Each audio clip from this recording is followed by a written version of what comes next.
ভিক্ষুক রাস্তা দিয়া যায় আর জমিদারের পুত্রবধূও যায়। একজন সামনের থেকে আসতেছে, একজন সামনের দিকে যাইতেছে।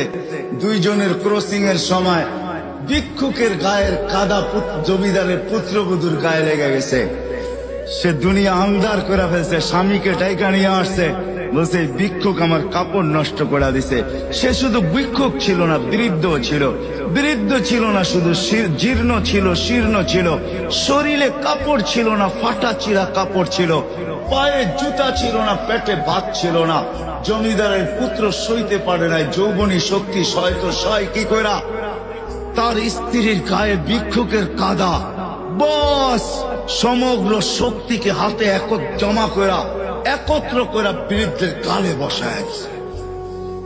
বৃদ্ধ কিচ্ছু বলে নাই, শুধু উপরের দিকে তাকায় দুই তিনটা শব্দ উচ্চারণ করছেন।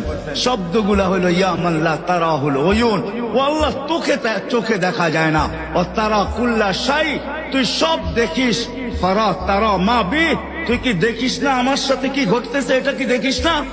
বলতে দেরি যুবক, মরতে দেরি হয় নাই। জমিদার চলে আসছে, প্রতিশোধ নিবে। বৃদ্ধের একদিকে মুস্কি হাসি, একদিকে বলতেছে প্রেমের খেলা এমনই হয়।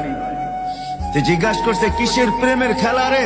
বলছে ওর প্রেমিকার গায়ে আমার কাদা লাগছে, পায়ের কাদা লাগছে, ও সইতে পারে নাই। যৌবনী শক্তি দিয়ে আমার বৃদ্ধ গালে বসায় দিছে। আমাকেও একজন ভালোবাসে, সেও সইতে পারে না,